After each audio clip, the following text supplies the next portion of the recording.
আমি যে তার স্বামী, আমি যে বিদেশ থেকে বাড়ি এসেছি, তার কোনো হুঁশ জ্ঞান আছে? এখনো বাড়ি আসার কোনো নাম ঠিকানা আছে তার? বাবা তাহলে কথাটা মিথ্যে বলেনি, নিশ্চয়ই কার সাথে কোনো সম্পর্ক রেখেছো। আমি যে বাড়ি আসবো সে তো ভালোভাবেই জানে, কিন্তু আমার বউ এখন কোথা ভাবতে হবে, নাইলে হবে না। যেখানেই ও থাকো, আজ বাড়ি এলে একটা ফয়সালা করবোই আমি। ঘরে ভাতারকে রেখে দিয়ে ও কার সাথে কি করে সেটা হবে আমাকে। সব সময় লাউড়া বাড়ি বাড়ি করো কেন? হ্যাঁ, আমি কি তোমাকে ভালোবাসি না নাকি? আমি তো তোমাকে মনে প্রাণে ভালোবাসি, তা আবার বাড়ির লিগে তো চিন্তা করো কেন তুমি? বুঝো না কেন তুমি? আজকে আমার স্বামীর বাড়ি আসার কথা আছে।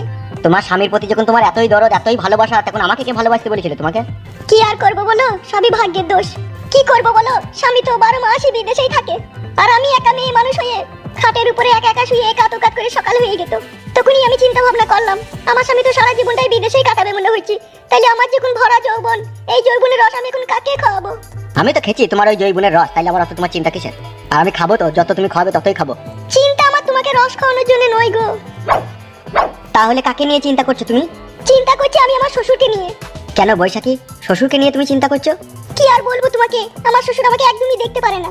কেন, কিসের জন্য দেখতে পারে না জানতে পারি? তোমার সাথে আমার যে ভালোবাসার সম্পর্ক আছে সেটা আমার শ্বশুর সন্দেহ করে, জানে। তাই নাকি? হ্যাঁ গো, আমি কি তুমি মিথ্যা বলছি নাকি? তাহলে তোমার শ্বশুর তোমার ভালোবাসার পথের কাঁটা হয়ে দাঁড়িয়েছে, তাই তো? সেই রকমই ভেবে নাও। উপড়িয়ে দেবো কাঁটা? কি বলছো, মার্ডার করে দেবো তোমার শ্বশুরকে? যদি জানাজানি হয়ে যায়? জানাজানি কিছুই হবে না, যদি ওকে প্ল্যান করে মার্ডার করি তাহলে কেউ জানতে পারবে না। সেটা কিরকম প্ল্যান করবে তুমি আবার? মানুষকে মারতে আবার কোনো প্ল্যান লাগে? হ্যাঁ, যেহেতু ওই সুরের বাচ্চা তো তোমার শ্বশুর, তুমি ওকে খুবই শর্টকাটে সরিয়ে দিতে পারবা। কেমন করি? রাত্রে ভাত খাওয়ার পরে দুধ খেয়ে হয়তো নাকি ও? হ্যাঁ, প্রতিদিনই 500 করে দুধ খায় কাদা কুকুর বেটা। তাইলে ওই কাদা কুকুর বেটাকে দুধের সাথে বিষ খাই দে, না থাকবে বাঁশ, না বাজবে বাঁশুরি। তাইলে পথের কাঁটা সাফ হয়ে যাবে, আর তোর আর আমার ভালোবাসাটা আরো মজবুত হয়ে যাবে। আর তোর স্বামী তো বাড়িতে থাকে না, ও তো 6 মাস 9 মাস পর একবার বাড়ি আসে। আমি এই বাড়িতে সবসময় রাজ করবো। কি বলছো জান, আমার প্ল্যানটা তো ভালোই। সবই তো বুঝতে পারছি, কিন্তু কেউ জানতে পারবে না তো যে আমি দুধের সাথে বিষ পাইল করে খাইয়ে দিয়েছি? কে জানবে? কেউ যদি না দেখে কে জানবে? জানবো তো তুমি আর আমি। একবার চিন্তা ভাবনা করে দেখেছো তুমি? কি? তোমার বাড়িতে তুমি আর আমি একা, রাত 10টার পরে কেউ কোথায় নেই, দরজা জানলা বন্ধ, তুমি আর আমি জামা কাপড় খুলে কি খেলাটাই না খেলবো। চিন্তা করার দরকার নাই, তুমি যেইভাবে বলবে সেইভাবেই তোমাকে দেবো। সরিয়ে দাও তোমার শ্বশুরকে, মেরে দাও সুইরে বাচ্চাকে।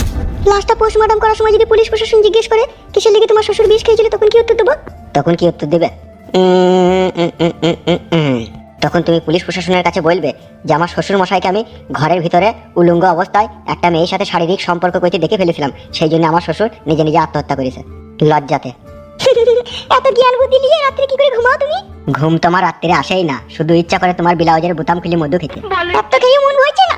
মন ভরছে না জান, খোলা খামারি করে খেতে ইচ্ছা হয়েছে। বেরোতে আমরা চিদা মরদ, বাড়ি যাবো আমি, অনেকক্ষণ এসেছি। তুমি কাছে থেকে চলে গেলে না, বুকের ভিতরটা কিরকম আনচান করে। আর একটু থাকো সোনাদি যাবা, তোমাকে যতই দেখি ততই দেখতে ইচ্ছা হয় আমার। ফেদা মনের আশা মেটে না, তোমাকে যতই দেখি তাও মেটে না। সত্যি এতই ভালোবাসো তুমি আমাকে? শুধু তোমাকে ভালোই বাসি না, তোমার ওই কুটকলায় চুমু খেতে যাই আমি। আমার বর এবার বাড়ি থেকে চলে যাক, তোমাকে কুটকলায় চুমু খাইয়েই তবে ছাড়বো। সত্যি করে খাবো কিন্তু। আমি কি তোমায় দেবো না বললাম নাকি? দিলেই ভালো জান আমার। দেবো তো, 100 বার দেবো। আমি এখন বাড়ি যাচ্ছি। হ্যাঁ, ও বাড়ি চলে গেলে কিন্তু বিশাল অসুবিধা হয়ে যাবে। ঠিক আছে ওঠো, আসি তাহলে। হ্যাঁ হ্যাঁ, এসো শোনা।